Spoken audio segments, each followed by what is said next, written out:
Prêt pour l'impact, c'est la question que je pose, vous le savez, chaque jour à une personnalité qui compte dans notre économie. Et je reçois le directeur général du groupe Maped. Bonjour. Bonjour. Lacroix, bienvenue. Maped, entreprise familiale, fondée en 47, c'est ça, 1947, absolument. Basée à Annecy, aujourd'hui présente dans 120 pays. Est-ce que vous pouvez déjà, avec vos mots à vous, nous rappeler l'histoire de Maped? Volontiers. Elle a été créée par mon grand-père. C'est une entreprise qui est encore familiale, majorité familiale. On est basé à Annecy, dans les Alpes. Elle a été créée au cœur d'un bassin industriel qui s'appelle le Décolletage, qui borde la rivière Arve, celle qui a sculpté la vallée de Chamonix, qui se déverse dans le Rhône. Et mon grand-père a été prisonnier de guerre en Pologne. Et quand il revient en 44, il loge sa famille sur les bords du lac d'Annecy. Et il s'associe à l'époque avec son beau-frère, qui est une très belle entreprise de précision, qui fait donc de décolletage, c'est de l'usinage par enlèvement de matière. Ouais. Et c'est probablement ça qui le pousse à faire, dans un premier temps, du compas, des produits de géométrie en laiton à l'époque. Il a accès à ces technologies. Et donc pendant 40 ans, Maped, c'est des coffrets de géométrie à destination des étudiants, ingénieurs. C'est le cas d'autres communions à l'époque. C'est des jolis coffrets assez coûteux. Et quand mon père reprend la direction à la fin des années 80, il va commencer à trader des produits d'Asie. À l'époque, c'est les premières ouvertures vers la Chine notamment. Il commence à importer des ciseaux de Taïwan et il découvre là quand même un gap concurrentiel important, et donc ça va lui donner le goût de la diversification. Les ciseaux seront la première diversification. Il crée une première usine en 91 en Chine. C'est extrêmement précoce à l'époque pour une PME de la taille de Maped. Et donc c'est la fabrication de ciseaux, la découpe emboutissage des lames, le traitement chimique, la co-injection, etc. Et puis petit à petit, dans les années 90-2000, c'est une diversification tous azimuts pour devenir un acteur généraliste de la trousse scolaire. Aujourd'hui, Maped, c'est en France pratiquement 2 accessoires scolaires sur 3. Donc accessoires scolaires, c'est le traçage, les compas, les tailles-crayons, les gommes. Et on est effectivement très présent à l'international. Alors on a 3 sites industriels aujourd'hui, dont un site en France qui est lié à une acquisition à l'époque. On avait racheté les gommes Mala au début des années 90. C'est un peu une marque patrimoniale de gommes. Donc on fabrique toujours une 40aine de millions de gommes à Annecy, mais le gros de la production aujourd'hui est entre la Chine et le Mexique, qui est lui aussi issu d'une acquisition à l'époque, qui fournit lui l'Amérique latine, le marché domestique mexicain qui est notre deuxième marché après la France, et puis un petit peu l'Amérique du Nord. Est-ce qu'il y a des produits papier aussi proposés par Maped? Alors, on dépend du support papier énormément, mais on ne fabrique pas de papier à proprement parler. C'est vraiment une industrie assez spécifique. On a des champions français. Vous avez Hamelin, Clairefontaine, vous connaissez ces marques. Bien sûr.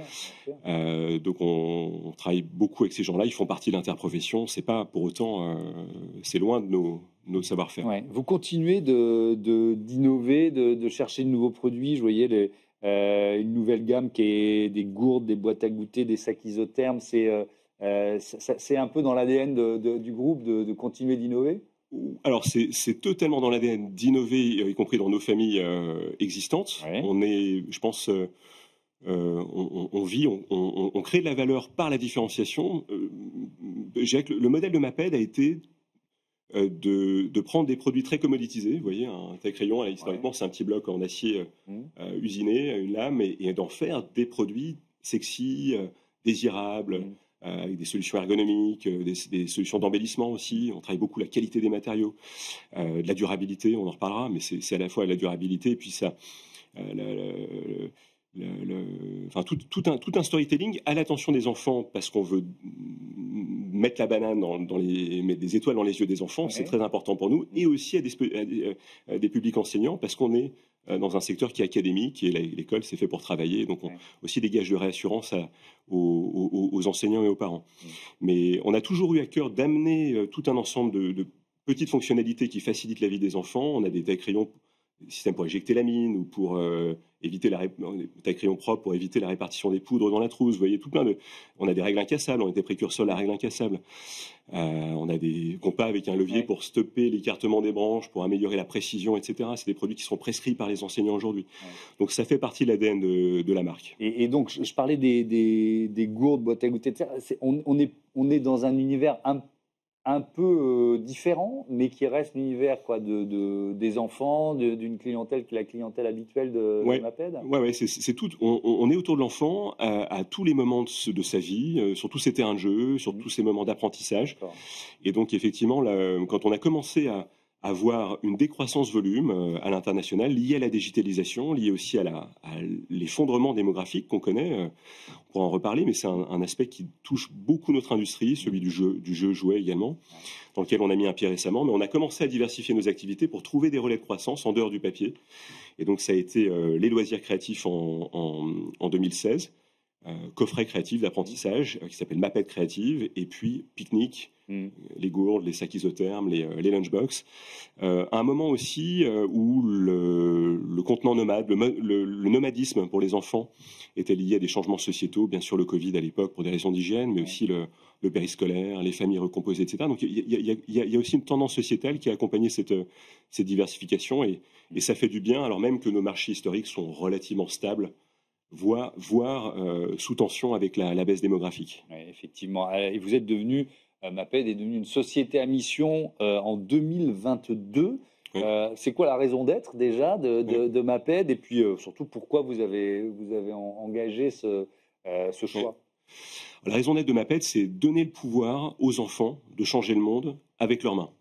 Okay. Donc, il y a beaucoup de choses là-dedans, il y a des pouvoirs, il y a l'enfant qui est le cœur de notre combat, y compris notre combat éthique, notre combat environnemental, on pourrait y revenir, je pense, et puis changer le monde avec ses mains, parce que toutes nos activités ont un lien avec la main. Donc c'est le cerveau et la main qui est le prolongement du cerveau.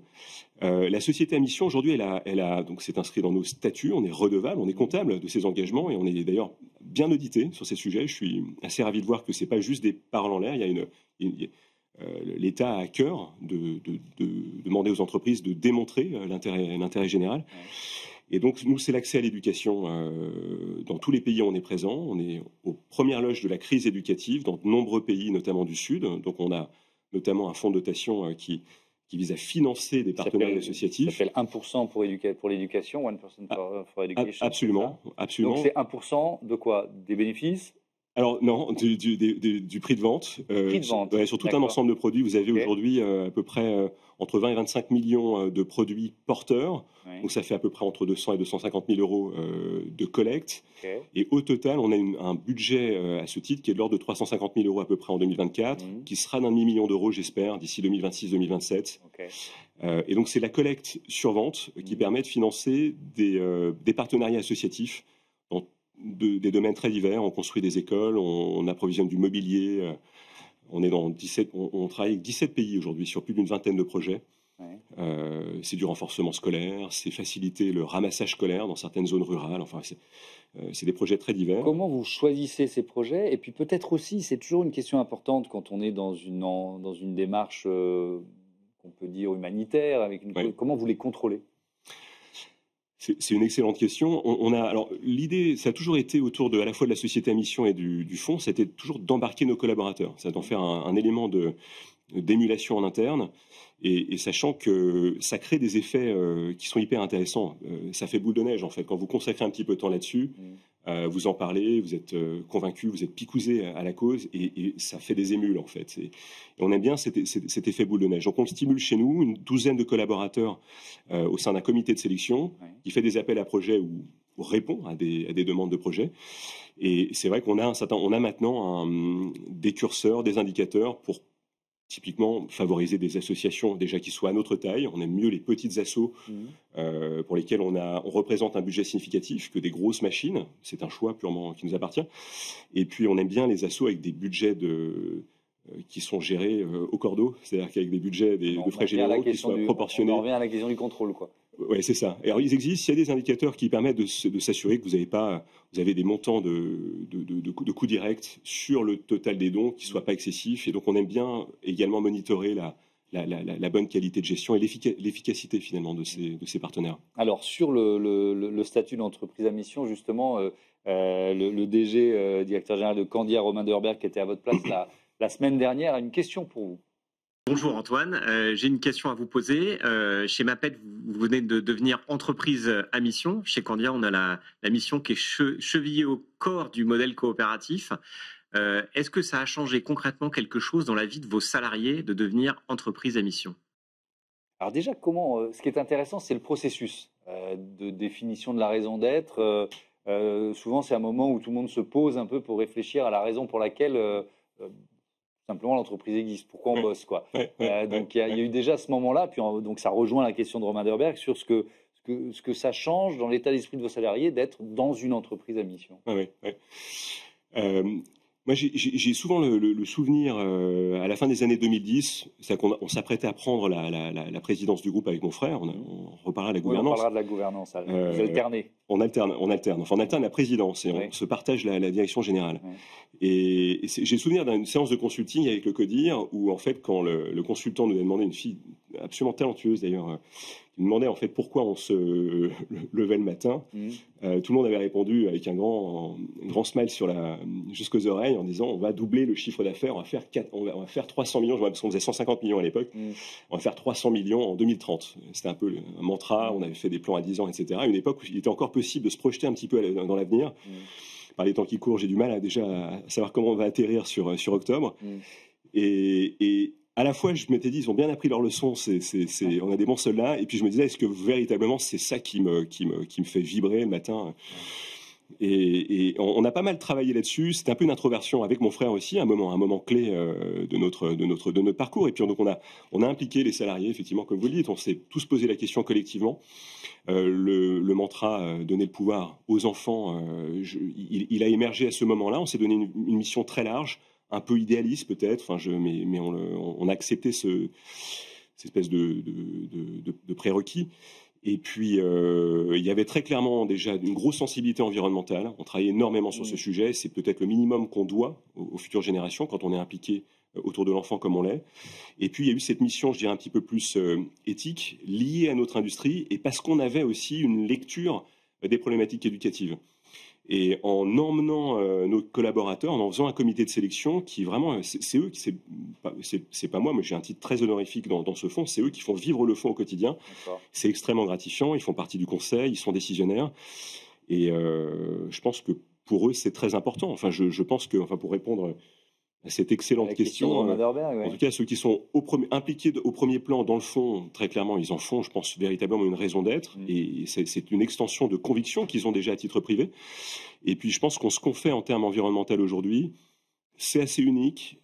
C'est pas assez, mais c'est quelque chose qui emmène très, très fortement nos collaborateurs. Et je pense même que certains, si on devait virer notre cutie, changeraient d'employeur du jour au lendemain. Justement, on va en parler de ces actions en matière environnementale. Je m'appuie sur une de vos citations où nous voulons mettre en œuvre notre modèle économique au service d'un modèle social et environnemental vertueux. Et donc, ça suppose un certain nombre d'actions, peut-être une stratégie générale pour limiter, réduire votre impact. On va rester là sur l'impact environnemental. Oui. Depuis quand et qu'est-ce que vous avez mis en place?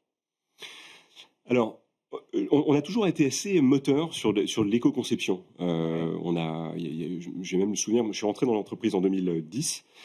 Et à l'époque, au début des années 2010, on avait une gamme qui s'appelait Green Logic et qui était déjà une espèce de labo de l'éco-conception. C'était des produits qui étaient faits en PET, donc en bouteille, RPET, plastique bouteille recyclé, avec des packs très minimalistes. Il n'y avait pas de plastique à usage unique. On allait même jusqu'aux encres, la qualité des encres sans solvant sur les marquages produits, sur les marquages paquets, etc. Donc c'était même made in France pour une partie, ce qui était vraiment une gageure en matière d'accessoires scolaires. C'est très concurrentiel et c'est une gamme qui a peu trouvé son marché à l'époque. Elle arrivait très tôt. Trop tôt. Donc ça a été vraiment, on a enchaîné pas mal de fours commerciaux. Depuis 2018, on a énormément affûté nos armes sur ce terrain-là et on s'est engagé à réduire d'un tiers notre empreinte carbone, notre bilan carbone entre 2018 et 2026 sans compensation. D'accord. C'est-à-dire que vous entendez beaucoup des promesses du genre zéro neutral, carbon neutral 2030, etc. En fait, on sait bien, toute activité humaine a un coût environnemental. On émet, nous, je pense qu'on commercialise entre 200 et 250 millions de produits unitaires par an et 250 millions d'unités de vente consommateurs. Donc on ne peut pas mettre ça sous le tapis en disant on plante un arbre à chaque fois qu'on vend un taille-crayon. Mais donc, 30% de baisse entre 2018 et 2026, on y est. Donc, vous l'avez atteint, cet objectif? Alors, on est sur le point de l'atteindre. On est à 24,5%. Cette année, on espère faire entre 3 et 4,5%. C'est pas une science exacte parce qu'en plus, il faut retraiter. On fait ça à volume constant. C'est-à-dire que c'est pas parce qu'il y a de la décroissance qu'on en profite pour. D'accord. Donc, on compare des pommes avec des pommes. Et on devrait y être. On sera au-delà de 30% en 2026. Et là encore, j'insiste, c'est purement par le re-engineering de nos produits. C'est-à-dire que dans chaque nouveau produit depuis 2018, il y a un volet environnemental dans le cahier des charges. On a des logiciels qui permettent de simuler des parties pris de conception. Qu'est-ce qui se passe si on... Oui, alors concrètement, je ne sais pas, par quoi je vais imaginer que vous cherchez à remplacer par exemple du plastique dans un produit par un autre matériau, par exemple. Oui, ça peut être ça. C'est tout à fait ça. Ou par un plastique, ou un plastique vierge par un plastique recyclé. Et idéalement recyclable, parce que ça peut être recyclé, être un perturbateur de tri. Vous voyez, donc on peut réduire des épaisseurs, etc., dès lors que ça ne nuit pas à la durabilité, parce que la durabilité est le meilleur gage qu'on puisse donner à l'environnement. C'est de se servir du produit le plus longtemps possible. On est bien d'accord. Donc c'est toujours ces arbitrages un peu fins. Sur les packs, on a fait des très gros travaux aussi, retirer les plastiques à usage unique sur nos packs. C'est assez divers, mais ça porte vraiment. On a des simulateurs aujourd'hui qui permettent de scénariser des parties pris de conception à usage de nos concepteurs produits. Et donc, on a beaucoup activé ces leviers de l'éco-conception. En parallèle, on a beaucoup réduit l'empreinte de nos sites industriels. On a solarisé l'ensemble des sites aujourd'hui. On va sur des presses électriques, par exemple, presses injection électrique, par rapport à des presses pneumatiques. C'est de 1 à 3, de 1 à 4, hein, c'est vraiment très important. Alors, je recevais le fondateur de la Fraise du Climat il n'y a pas longtemps dans cette émission qui disait en fait, on est vraiment à une croisée des chemins parce que les entreprises qui ont défini des feuilles de route, effectivement, de RSE, de baisse de bilan carbone, etc. Bon, les premières économies, elles sont faciles parce que on gagne de l'argent en même temps parce qu'on passe au LED, enfin bon, etc.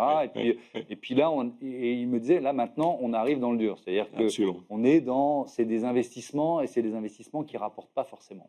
Est-ce que vous êtes confronté à cette difficulté-là? Totalement, c'est très vrai. Alors déjà, je pense que ça ne rapporte jamais rien. De faire ce qu'on a fait, ça ne rapporte pas. Il ne faut pas le faire pour un éventuel héroïque. J'aimerais bien raconter une belle histoire, comme quoi ça crée la préférence consommateur ou ça ouvre les portes de la distribution. En fait, il faut le faire avant tout parce qu'on y croit et parce que ça fédère en interne, je pense. Et peut-être qu'à terme, avec l'évolution de la régulation, etc., européenne notamment, ça peut potentiellement, on ne s'interdit rien. Ce qui est très vrai, c'est exactement ce que vous dites, c'est qu'on a activé les quick wins. Et que s'il fallait se réengager sur un plan à 30% à 6-7 ans, je sais pertinemment qu'on ne le pourrait pas. C'est absolument... Vous ne le ferez pas parce qu'il n'est pas réaliste. En l'état, ce ne serait pas réaliste. La seule manière aujourd'hui de creuser au-delà de la réduction des matières, des switch matières, des packs, des modes de conception, etc., c'est la circularité. Seule façon de... on a décidé de s'aligner avec les accords de Paris. Hein. Vous voyez, vous avez un scénario à 1,5 degré, vous avez un scénario à 2 degrés. Et donc, on veut être sur la médiane de cette courbe. Et on y est tout juste jusqu'à maintenant. Et on sait que pour ne pas décrocher, il faut qu'on puisse mettre en place soit des modèles de collecte. Et ce n'est pas que nous, c'est à l'échelle d'une profession que ça se fait, à l'échelle nationale, à l'échelle d'une interprofession, donc on y travaille. Ou des systèmes, on appelle ça la fonctionnalité, l'économie de la fonctionnalité, mais c'est dans notre cas des systèmes de location aux écoles. Il faut pouvoir s'adresser aux écoles et proposer des systèmes de circuits courts, de réparabilité, d'échanges gratuits, etc. Et le massifier à l'échelle d'une école. C'est-à-dire que ça ne peut pas être de l'épicerie, on n'a pas les moyens, mais c'est possible à l'échelle d'une école ou d'un groupement d'achat ou d'une administration. Donc, mais on est dans ce terrain de la circularité et de la fonctionnalité. On a pas mal de tests à petite échelle aujourd'hui qu'on essaie de faire remonter au niveau de l'interprofession. Il y a un chemin à faire, mais ça demande beaucoup de volonté. Et avant de transformer, ça va prendre quelques années. Ouais. Alors, vous nous l'avez dit, vous avez des usines hors de France, en Chine, Mexique aussi, c'est ça? Oui. Alors, c'est impossible de faire autrement. Parce qu'évidemment, on va vous dire pourquoi vous allez construire en Chine. Ensuite, les produits, il faut leur faire traverser la planète pour revenir en Europe, etc. C'est vrai. Alors déjà, on a toujours été en Chine. Il n'y a pas eu de délocalisation vers la Chine. La réalité, c'est que cette usine chinoise, elle existe depuis 91 et elle a servi le développement du groupe. D'accord. D'ailleurs, notre activité industrielle gomme, elle est encore à Annecy, même si c'est extrêmement compliqué. Enfin, je pas. Non, mais c'est pour ça que je vous pose la question. C'est maintenir, parce qu'on est en plein débat sur l'industrialisation ou la réindustrialisation. Enfin, maintenir ou faire revenir de l'activité industrielle en France, c'est pas voilà. C'est même tout l'inverse. Enfin, je crois on en parle. C'est devenu un mantra politique, mais en fait, on fait tout le contraire de ce qu'il faudrait faire pour industrialiser. Donc, à titre, nous, on n'a pas de projet d'industrialisation ou de réindustrialisation en France. C'est absolument clair. Le contexte ne le permet pas. Le contexte réglementaire, le contexte fiscal. Les entreprises se font matraquer véritablement et on a des partis pris assez forts là-dessus. Et il n'y a pas de problème de patriotisme. On paye 80%. On fait un quart de notre chiffre en France. On paye 80% de nos impôts en France. Vous voyez, parce que le siège social, les équipes de développement, on emploie 250 personnes sur Annecy, mais c'est essentiellement des équipes de développement, des équipes support à nos filiales, des équipes qui conçoivent les produits, qui les prototypent, qui les commercialisent. Vous voyez, c'est de la matière grise aujourd'hui on aime bien voir des mains dans le cambouis qui fabriquent ou qui assemblent des produits, mais en réalité, aujourd'hui, notre valeur ajoutée en tant que groupe français, c'est véritablement de faire des produits que nos concurrents ne savent pas faire, ou qui soient plus désirables, plus compétitifs que ceux de nos concurrents. Et avec cette usine, parlons de la Chine par exemple, vous appliquez dans cette usine les mêmes principes, on parlait de consommation, d'éco-conception, je sais pas, d'énergie solaire, etc., etc. Vous avez tout ça dans cette usine et même plus. C'est une usine déjà qui est dédiée à Maped, qui nous appartient en propre. Elle est un modèle, je pense, en matière de social, on prend soin de nos salariés. On a une équipe sino-chinoise, mais également francophone et qui est avec nous depuis. C'est un tandem de dirigeants, deux femmes chinoises qui sont avec nous depuis 25 ans.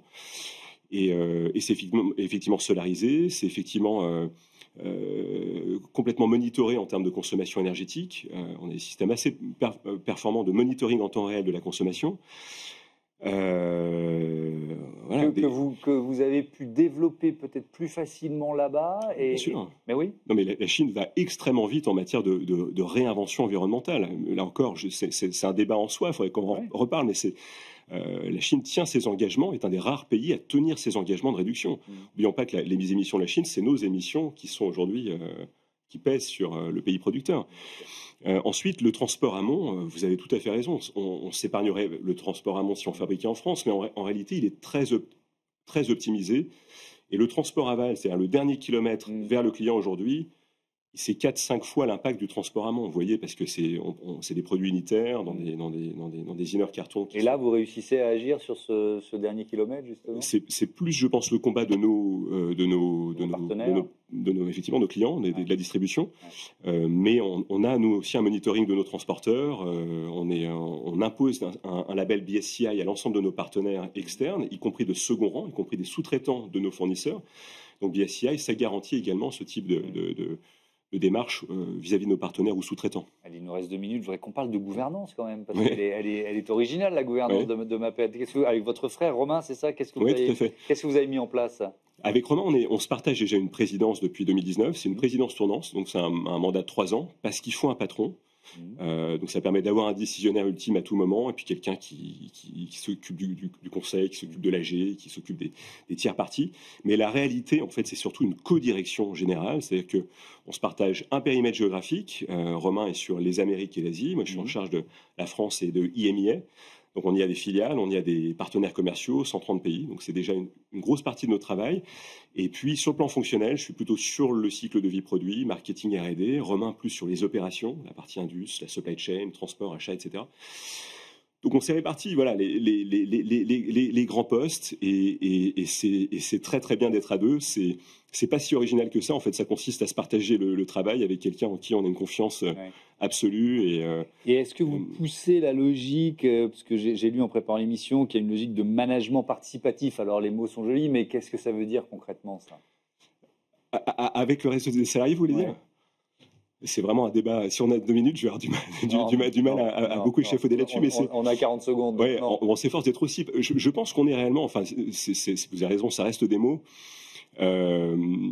Je pense qu'on met beaucoup à profit nos équipes et que chez Maped, si vous avez un projet, si vous avez des convictions, on vous donne assez facilement un budget, un petit peu de disponibilité pour l'accomplir. Je pense que déjà, on promeut beaucoup cette espèce d'entrepreneuriat interne. Et donc, je m'efforce à ce que ce ne soit pas que des mots, mais que les gens puissent s'exprimer, soit dans leur domaine de compétences, soit, vous l'avez compris, dans des domaines éthiques ou des domaines environnementaux qui demandent également à ce que des experts chez nous s'emparent des grands sujets sociétaux, sociaux, environnementaux. Donc, mais là encore, j'espère que ce n'est pas qu'une incantation et qu'on le fait vivre au quotidien avec nos managers et nos équipes. Merci beaucoup, Antoine Lacroix. Merci infiniment. Et à bientôt sur Be Smart for Change. On passe à notre rubrique consacrée aux startups.